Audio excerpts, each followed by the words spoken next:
Mais um episódio do nosso podcast. Hoje um podcast institucional. Ricardo, quase não sai, hein? Quase que não sai a palavra. Mas hoje é institucional, em parceria com o nosso canal da Unigrãos. Nosso primeiro podcast sobre o agronegócio. A gente vai falar hoje sobre a nematóide, são doenças nas lavouras, principalmente da nossa região de soja e feijão. Hoje com Vinícius Lembrunquer. De onde é esse camarada, Ricardo? Será que é? Veio para Catalão, é daqui de Catalão.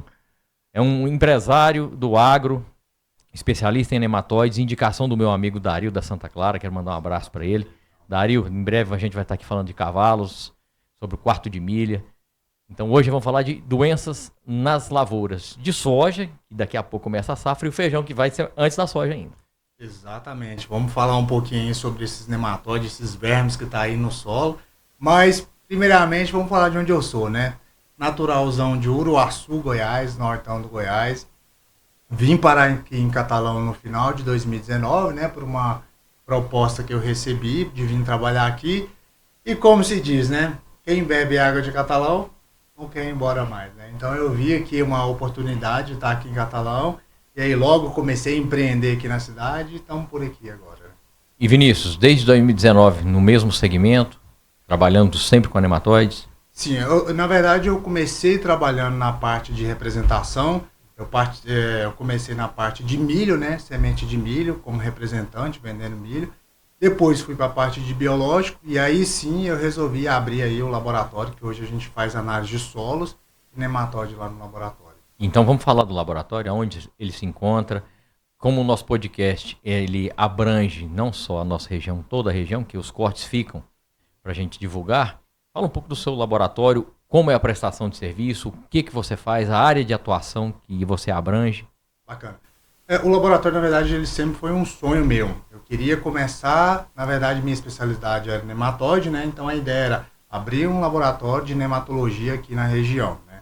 Mas a gente sabe que a nematologia sozinha ela não sustenta um laboratório. Daí surgiu a ideia de abrir também um outro tipo de serviço, prestação de serviço, que é o solo, né? Então, hoje a gente faz esses dois tipos de análise lá. O laboratório tem 1 ano e pouco. A gente já atende tanto a região aqui de Catalão, mais norte de Goiás, Brasília, DF, temos cliente em Minas, enfim. E a ideia é só crescer, né?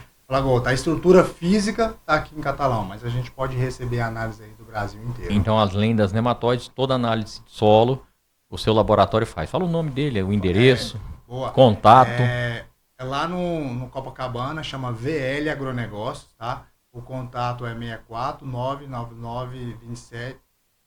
Esqueceu, deu branco. Ajuda aí, secretário. Tem o secretário dele aqui, o Vinícius, xará dele. Lembra, Vinícius? É 99997 2627. Daqui a pouco a gente repete. 9996 97 26 27. Daqui a pouco a gente repete. Vamos falar o que é a nematóide. Explica pro pessoal, a grosso modo, que tem um cara na roça. Tem muita gente que está começando a mexer com lavoura, que não é do ramo e que se assusta com várias doenças do solo, várias pragas que aparecem. Explica para o pessoal o que é nematóide, aonde ela mais se prolifera, quais as épocas. Bacana. Inclusive, esse ano a gente está com uma problemática muito grande com o nematóide. Mas vamos entender o que é. É um verme, ele fica ali no solo e não é visível a olho nu. Daí a gente já começa a nossa primeira problemática aí. Porque assim, se um produtor está vendo uma lagarta, ele consegue ir lá pegar um inseticida e matar essa lagarta, né? E aí o nematóide, ele não consegue, o produtor não consegue ver, tá ali dentro do solo. E esse nematóidezinho, esse verme, ele vai fazer o quê? Entrar dentro da raiz e começar a consumir, né, o conteúdo celular dessa raiz. Então começa a tirar todo o alimento ali da planta, né? Então ele vai começar a brigar por alimento com a planta. E aí a planta vai ficar o quê? Enfraquecida, a planta vai ficar um pouco mais debilitada, não vai fazer absorção de água e nutrientes, enfim, consequentemente, a produtividade cai do produtor. E ela é comum, a nematóide comum na soja, ela pode ocorrer em outras lavouras, no feijão eu sei que bastante, sim. Na soja também, além delas, quais mais? Hoje, assim, o nematóide é um verme natural do solo, não tem como a gente extinguir ele, né? Assim como fungos, bactérias, o nematóide está presente ali no solo, tá? E ele sim, são várias plantas que sofrem com problemas de nematóide. Então, se for para a soja, ela é hospedeira, né? Quando a gente fala hospedeira, é como se fosse um hotel, né? Um hotel ele faz o quê? Hospeda as pessoas, né? Então quando a gente fala esse termo, a soja é hospedeira, o feijão é hospedeiro, e plantas de cobertura são hospedeiras, e aí o que muda, né? O pessoal acha que nematóide é tudo igual, mas a gente tem gêneros de nematóide, né? Diferente. Então, tem alguns nematóides que são diferentes. Então, a maioria vai atacar a cultura da soja, mas tem nematóide que ataca a cultura da soja, mas não ataca a cultura do milho. Às vezes também a do feijão, né? Então, tem essa diferença aí. E você falou que nós estamos num período problemático, é o excesso de chuvas e o que pode causar no aumento da nematóide com excesso de umidade no solo. Bacana. Boa pergunta, porque assim, muita gente não sabe, mas o nematóide, esse vermezinho que está lá no solo, ele é aquático. Então, se a gente está no período de chuva, maravilha, né? Para ele fica um ambiente favorável.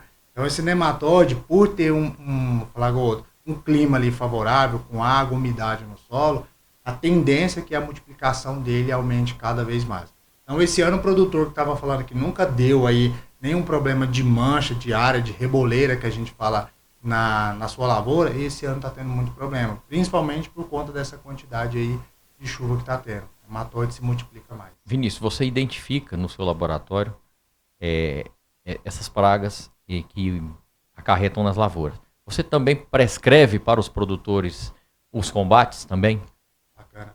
Não, a gente lá, a nossa função como laboratório, né, o ideal é a gente só realmente mostrar para o produtor, né, para o agrônomo o que tem na área dele, né? Então a gente vai lá mostrar qual nematóide que é e a quantidade. Quando a gente fala de recomendação, aí a gente já está atravessando, falar igual o agrônomo que está no campo. Quando é um produtor que realmente pede, né, uma dica, uma indicação, a gente vai lá. Você, né, tem os seus parceiros. Exato. Temos nossos parceiros, a gente dá uma indicação. Mas não fica da nossa função fazer essa recomendação ou de produto, ou de rotação de cultura, nem nada, né? Estamos trabalhando aí, Ricardo, para daqui para o ano que vem, assim, a gente começar com uma outra área dentro do laboratório, que é a parte de consultoria. Aí sim a gente vai poder tranquilamente ir lá no produtor e recomendar uma planta de cobertura, um produto biológico ou químico, para ele controlar esse nematóide. Beleza. Falando agora um pouco sobre análise de solo, na nossa região, você identifica o nosso solo com esse tanto de minério que tem. Você já se deparou com alguma área de algum produtor com um minério que você nunca tenha se deparado, ou com uma abundância de alguma outra coisa diferente, que não seja o normal, o corriqueiro que existe no solo Goiás afora? Rapaz, aqui na nossa região eu nunca me deparei com nenhum outro tipo de minério, não. Até porque lá, quando a gente vai fazer uma análise de solo lá no laboratório, a gente faz aquelas análises comuns que é de interesse do produtor, né? Que é cálcio, proteínas do solo, nutrientes, o que tem. Isso, os macros e micronutrientes, né, essenciais aí para a planta, e textura, né? Se é um solo mais argiloso, mais arenoso, exato. Então a gente pega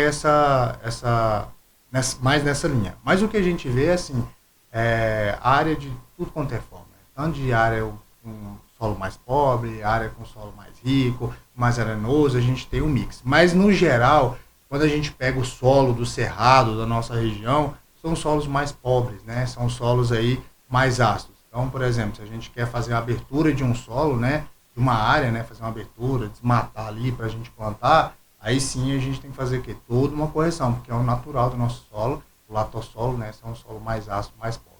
Alguma área da nossa região já te surpreendeu com excesso de doenças, com excesso de nematóide nesse curto espaço de tempo que você está por aqui? E o que pode ter causado? Você tem isso? Não.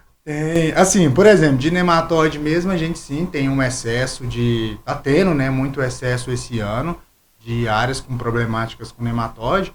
E um dos fatores é não usar nematicida, né, seja químico, biológico. A monocultura que a gente fala, que é essa sucessão também de cultura, não fazer uma rotação. O que seria essa sucessão? Sempre eu plantar soja, milho, soja, milho, soja, milho, né? Então é aquele negócio. Para os nematóides que conseguem atacar a planta do milho e da soja, a gente cria um ambiente favorável. Próspero para ele estar lá. Exato. Então o nematóide ali vai se multiplicar. Então esse ano a gente está tendo uma problemática muito grande com esse nematóide. É uma área que a gente vê com grande problemática. A outra pergunta que fugiu. Não, era isso mesmo. O que te surpreendeu assim em área? de nematóide, se teve alguma que te surpreendeu com excesso, com muita quantidade. Sempre aparece, né? Alguma outra sempre aparece. No HF, quando a gente pega a parte de horticultura, fruticultura, principalmente horticultura... Aquela região de Campo Alegre você atua no Paineiras? Inclusive, a gente recebeu umas amostras acho que foi de batata lá, né, num pivô, e estava cheio de meloidose, de pratilene, que são os gêneros de nematóide diferentes. Então, assim, sim, principalmente nesse ramo de horticultura, fruticultura, a gente tem que trabalhar muito bem, fazendo uma rotação de cultura, colocando alguns produtos ali para controlar esse nematóide. Então, sempre tem muita população. Nas áreas de pivô também é bem mais comum do sequeiro que sequeiro, né? Exato, é igual você falou, como eu falei, como ele é aquático, a gente está colocando o pivô ali, está molhando água bem todo a dia. área, fica maravilhoso para o nematóide se desenvolver, né? E tem produtor e agrônomo teimoso? Que não quer aplicar nem, que não quer fazer defesa de jeito nenhum, não tem? Rapaz, tem uns que são custosos. Tem demais da conta, né? É que eu falo assim, qual que é o problema maior? O produtor não vê. Então, se o produtor não vê, é difícil dele acreditar, né? Outra dificuldade é o produtor ir lá fazer uma análise. Quando a gente pega análise de solo, quando a gente vai para o solo, fazer macro, micronutriente, o produtor tomou uma consciência que a gente precisa fazer uma análise de solo, saber quais nutrientes a gente tem lá para plantar a soja ou milho. Mas mesmo assim, tem produtor que joga um calcário, um gesso, alguma coisa lá, ainda no escuro, sem fazer a análise, né? No nematóide é diferente. A maioria do produtor não tem essa consciência que ainda tem que pegar a análise, mandar para o laboratório para ver, né? Então, essa consciência não tem. E quando a gente vai conversar com o produtor, né, para ele colocar um nematicida ou ele fazer uma adubação mais pesada, o produtor já tem essa desconfiança que tudo a gente está querendo o quê, né? Vender produto, né? Fica aquela desconfiança. Então, assim, tem muito produtor cabeça dura, em áreas que, por exemplo, que não dá para plantar milho, que a população está muito alta, né, de safrinha, e a gente fala assim, vamos colocar uma planta de cobertura, Um né, sorgo ali, um milheto. um milheto, um sorgo, falagoto, uma braquiária, né, dependendo de qual nematóide, uma crotalária, mas o produtor fecha a cabeça e vai plantar o quê? Às vezes, Milho. o milho. E aí o nematóide vai fazer o quê? Multiplicar cada vez mais. Então, o que a gente mais encontra no decorrer que a gente anda aí é produtor, às vezes, com cabeça mais fechada. Temando. Deixa eu te perguntar uma coisa que a nossa região, sobre um assunto, que a nossa região começou a descobrir há pouco tempo. Como você faz análise de solo, o que você me fala do pó de rocha? Pessoal, aqui na nossa região, que eu sei que Cristalina, muita gente está se adaptando ao pó de rocha. Sim. E o que é o pó de rocha e o que ele beneficia no solo para o produtor? O pó de rocha é um subproduto, né, que a gente tem. Como se fosse o pó da brita, não é? Falando a grosso modo. E assim, ele libera alguns nutrientes, né, principalmente, se eu não me engano, o potássio. Só que em nenhum momento a gente pode pegar um pó de rocha da vida e substituir ele pela adubação que a gente tem, que é de, uma adubação, um adubo com cálcio, magnésio, né, ou um MAP da vida. Não dá para fazer essa substituição, calcário. Por quê? Porque ali, quando a gente compra um adubo, principalmente formulado, a gente já tem a quantidade certinha de nutriente que tem, né? E a gente faz os cálculos, né? Quando a gente vai jogar o pó de rocha, eu acho assim, o pó de rocha ele atua bastante como um incremento, né? Se você está ali, precisa fazer um incremento em uma adubação, acho que o pó de rocha ajuda. Mas tem muita gente utilizando ainda esse pó de rocha aí, descartando o adubo e colocando só o pó de rocha. Eu, né, na minha concepção, eu não faria. Eu iria utilizar esse pó de rocha mais como uma ferramenta a mais, né, um incremento, não de substituição, tirando o adubo e colocando só o pó de rocha. Tá joia. Tô pegando seu som, diga. O pó de rocha ele demora muito para liberar nutrientes, jogar ele perto da plantação, até ele conseguir liberar os nutrientes tudo. Já passou do tempo, então acaba ficando dispersado. Entendido. A disponibilidade do nutriente dele ali vai demorar um pouco mais. Vai demorar, além do normal. Vamos falar da sua vinda para cá, de Uruaçu para Catalão. Lá em Uruaçu você trabalhava com o agro também? Se formou lá, né? Não, na verdade... Conta aí, então, curiosidade. Eu já tive um trajeto aí na área do agro, assim, já passei por alguns locais, né? Acho que é normal de agrônomo, né? Começa num lugar, vai para outro... Mas lá em Uruaçu eu só nasci, comecei a fazer o ensino médio, depois ensino fundamental, fui para Goiânia fazer o ensino médio lá E depois, na verdade, eu comecei minha faculdade no Piauí, no sul do Piauí, Lá na Baixa, lá em Bom Jesus do Piauí. Cidade top lá, comecei a minha faculdade lá. E no início eu nem queria fazer agronomia, né? Minha família não tem terra, então não tinha contato muito assim com fazenda quando era pequeno. Meio que caiu de uma oportunidade, passei e falei, vou lá fazer, né? Vou experimentar para ver como é que é isso, né? E logo no primeiro período, tomei gosto e falei, rapaz, é isso aqui que eu quero fazer. Então do Piauí eu acabei indo também para terminando minha faculdade em Uberlândia, ali na UFO. E aí lá na UFO foi quando eu encontrei essa disciplina, né, da nematologia, que eu apaixonei. E aí eu falei, vou seguir essa área, né? Aí passei por algumas cidades, né, trabalhando na parte comercial, Formosa, Cristalina, já morei em Olambra, interior de São Isso Paulo. trabalhando com milho, na revenda de milho. Isso trabalhando mais com a parte de milho. Aí quando eu saí de Cristalina, né, em 2018, final de 2018 para início, na verdade final de 2019, né, eu vim para Catalão. E já com o projeto do laboratório e de lá para cá, 100%. Não, aí aqui eu ainda continuei trabalhando com milho. Com revenda de fui semente? Fui para biológico, semente de milho. Depois fui para produto biológico. Aí sim eu falei, não, agora eu vou partir para a parte de laboratório. Aí foi quando eu resolvi abrir o laboratório.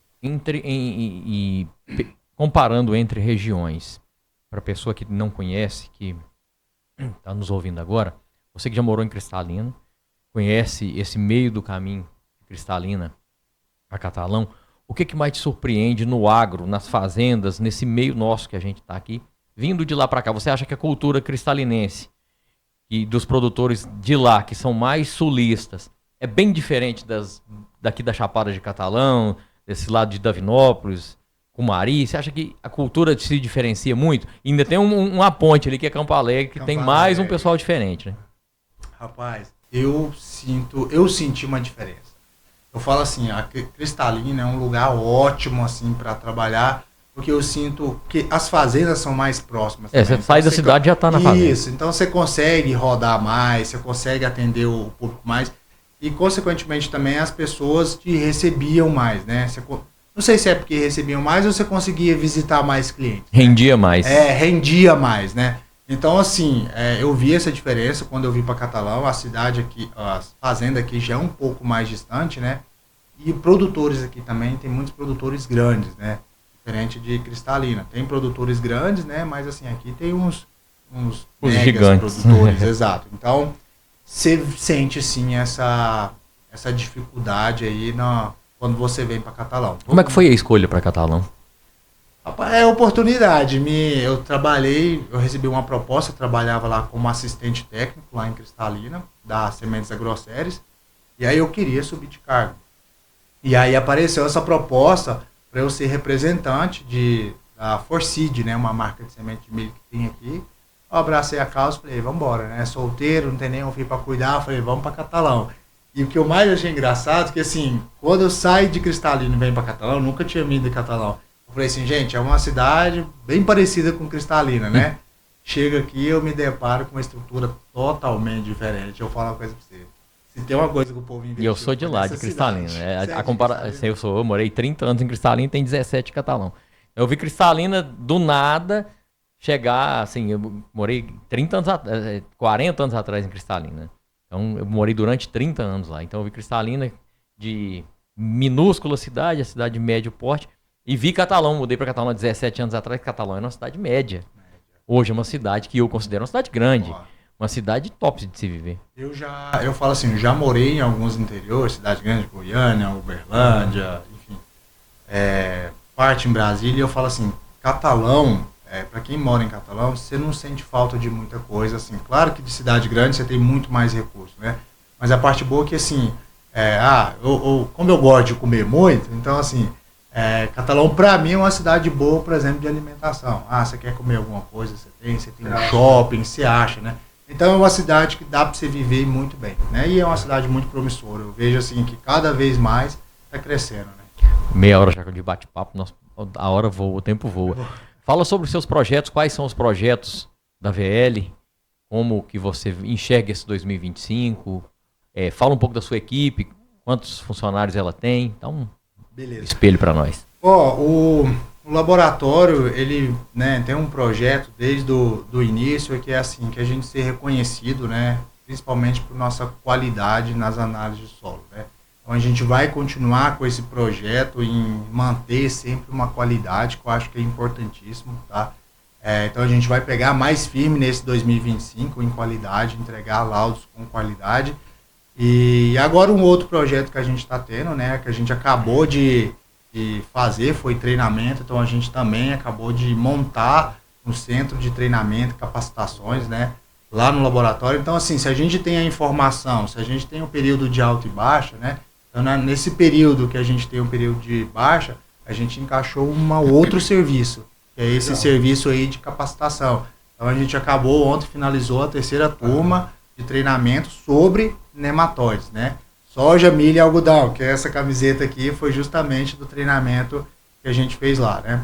Então, para 2025, a nossa ideia é essa, continuar com esses treinamentos, capacitações, qualidade nas análises e nos preparar para o próximo ano, sim, a gente começar com essa parte de consultoria. Então, esses cursos que você faz, tem alguma parceria com alguma entidade ou não, é só vocês? Por enquanto a gente não, a gente assim aproveitou, né, para pegar algumas parcerias, né, para cada turma, né. Então assim a galera foi lá, por exemplo, a Trissolo da vida foi lá, nos deu vários brindes para dar pro pessoal. Tem as Catarinas T-shirt também que nos ajudou com umas camisetas. Então assim a gente foi buscando essas Pode parcerias. agradecer os parceiros aí. Todos. Exato. A gente teve a Altec também que deu um brinde maravilhoso aí pra gente, para dar pros estudantes lá.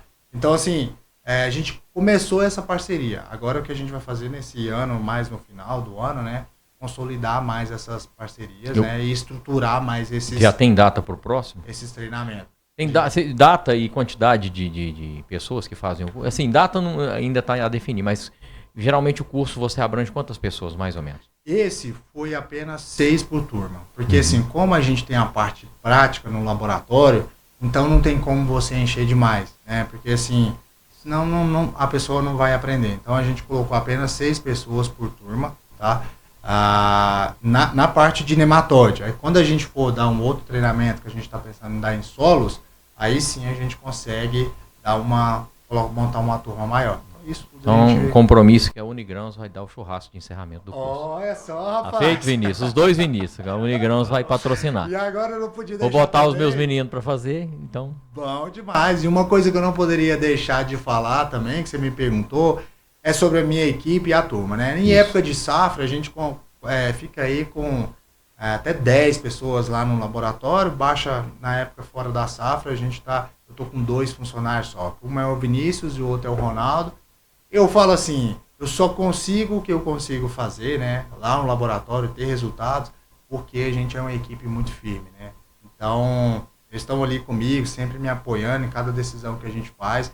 Então, é importante, né, vocês estão aqui, vocês sabem o importante do apoio da parceria. Da parceria. Então, isso, graças a Deus, lá no laboratório, a gente tem essa parceria muito firme. Então, Vinícius, aqui, quando eu te convidei, que eu te propus, a gente vai fazer os cortes, vamos divulgar você, divulgar o seu trabalho. Eu quero que você use esse microfone para agradecer as pessoas que te deram a oportunidade de começar, de continuar. Quais são os produtores, quais são os parceiros que você carrega desde o começo até agora, que te abriram as portas e que vão te levar para o sucesso maior do que a VL já está. Pode abrir o coração, pode agradecer um por um, que agora o espaço que você tenha de agradecimento... Sim, com certeza. A gente não pode nunca fechar os olhos para aqueles que jamais ajudaram a gente. Eu falo assim, tem algumas pessoas que passam, né, realmente pela vida da gente, que faz a diferença, né. Então, assim, primeiro eu não poderia deixar de agradecer a Maria Amélia, que era uma nematologista, professora da Universidade Federal de Uberlândia, que ela que me ensinou tudo e que sempre me apoiou nessa parte do empreendedorismo, né. Ela estava ali comigo, do meu lado, me ajudou bastante. Então todos os treinamentos por onde eu vou, tem lá uma foto minha dela e eu sempre falando dela. Então ela faleceu, né, esse ano passado, mas o legado dela ela deixou e eu sempre levo ela para todo lugar, né. Então nós temos aí muitas pessoas aqui da região que, por exemplo, o Natanzinho lá da Vigor, é uma pessoa que sempre está ali me ajudando. O Jean, que é consultor também, sempre foi parceiro, mandou as análises aí pra gente quando a gente abriu o laboratório. A Trissolo sempre abriu as portas pra gente. Exato. Tem o Maico lá, e o Cássio, um cara sensacional, sempre nos ajudando aí. Tem a Vegetal também, que não é daqui da região, mas de Brasília também, que abriu as portas pra gente. E meu compadre, o Eliésio, né, o Vinícius? Que sempre também Eliésio, a gente boa de Madaelo? Não, Eliésio, ele é de Padre Bernardo. É de Padre Bernardo? Não. Tá. É um cara também que me ajuda muito aí, sempre tá aí falando da gente, né? E outra agora, por último também, que tá abraçando a causa aí com a gente, que é a Sempre, né? Que a gente acabou de fechar uma parceria com a Sempre, a GTEC, que é a Sempre Sementes, né? A gente também vai estar dando uma palestra sobre nematóides aí para eles, né? Então são essas pessoas aí que vai nos ajudando e essas empresas. Beleza, Vinícius. Assim, a gente quer deixar o alerta e o recado para o Sindicato Rural, para os órgãos de classe, Senai, SESI, SENAC, como você dá o curso para o pessoal de laboratório e também sobre as doenças, para eles, se quiserem a parceria, te procurar. Com certeza, e eu falo assim, tem muito a incrementar, tanto para eles quanto para a gente. Eu acho que é sempre uma troca, né, Brunão? Uma troca de experiência. A gente sempre aprende muito, a gente senta, eu falo assim, ontem eu estava lá com os meninos, dando um treinamento para eles, eu falei assim, gente, é muito bom. Porque como eu estou agora um pouco mais no laboratório, fica ali, eu recebo muitas informações deles do que está no campo, que às vezes eu não estou todo dia no campo, né? Então sempre uma troca de informações muito boa pra galera. Beleza. Vamos agradecer o pessoal pela audiência. Obrigado a todos. Mais um capítulo do nosso podcast. É o microfone para você se despedir. Agradecer. E quando quiser vier falar do agro, falar de muita coisa, de novidades, quando a AVL fizer os treinamentos, venha convidar o pessoal. Opa, o microfone está aberto, o espaço é seu. E a parceria está aí sempre. Meu amigo, eu falo assim, primeiramente eu quero agradecer vocês pela oportunidade de chamar. Porque assim... Vai que pode mesmo. Vai bem que pode. Pode mesmo. Eu acho assim, um nome sensacional, porque assim, quando você quer, meu amigo, faça acontecer que o negócio dá certo, né? Então, eu fiquei muito feliz quando eu vi esse podcast de vocês aqui em Catalão, porque realmente precisa de um podcast. Eu acho que assim, né, eu sou uma das pessoas, mas tem muita gente boa e muita gente aí que tem muita coisa... De vários setores da sociedade. De vários setores que tá para contribuir aqui com a história de vida, com as experiências de campo, né, de trabalho, enfim. Né? Então eu fiquei muito feliz. Eu quero só agradecer mesmo a vocês, o Vinícius que veio aqui comigo, tirou um tempinho para vir comigo. O laboratório fica de portas abertas aí, tanto para a região de... Repete o endereço, telefones, beleza. Endereço. Lá na Rua do Contorno, 423, Copacabana 2, logo abaixo ali da Jacta Agrícola, né? O telefone é 64 99997 2627, tá? E a gente fica aberto aí das 8 às 17h30, não tem horário de almoço. Pessoal, vamos falar, antes de despedir, vamos falar sobre a importância da análise de solo em pastos também, porque tem muito pecuarista aqui. E deixa o recado que tem muita gente que precisa da análise do pasto. Fechou. Não, é bom você tocar nesse assunto, porque assim, antigamente, né, a gente fazia um pasto, só colocava lá e abraquiário, o negócio, abraquiário, o trem ia, né? Hoje a gente tá vendo que não é bem assim. Tanto o sorgo também, a gente jogava semente de sorgo, o trem ia maravilha, milheto. Hoje a gente já tá vendo que o solo não tá respondendo de acordo com o que a gente quer. Então é importante, você que vai formar pasto, faça a sua análise de solo. Vamos corrigir esse pH que está aí e liberar nutrientes para a planta, né? Então, assim, às vezes uma análise de solo hoje está R$100. Então, às vezes é uma economia assim que você faz que desnecessário. E se o pessoal tiver com dificuldade, que eu vejo que tem muita gente com dificuldade na hora de coletar, me liga, pode ligar para a gente que a gente explica como se faz lá o zigue-zague, a coleta, tudo certinho. Então tá aí, VL Agronegócio, lá perto do Clube de Tênis, o pessoal que não sabe onde é o Copacabana, ali perto do Clube de Tênis, atrás da cocaria ali, mais ou menos, pra cá um pouquinho da cocaria, logo atrás.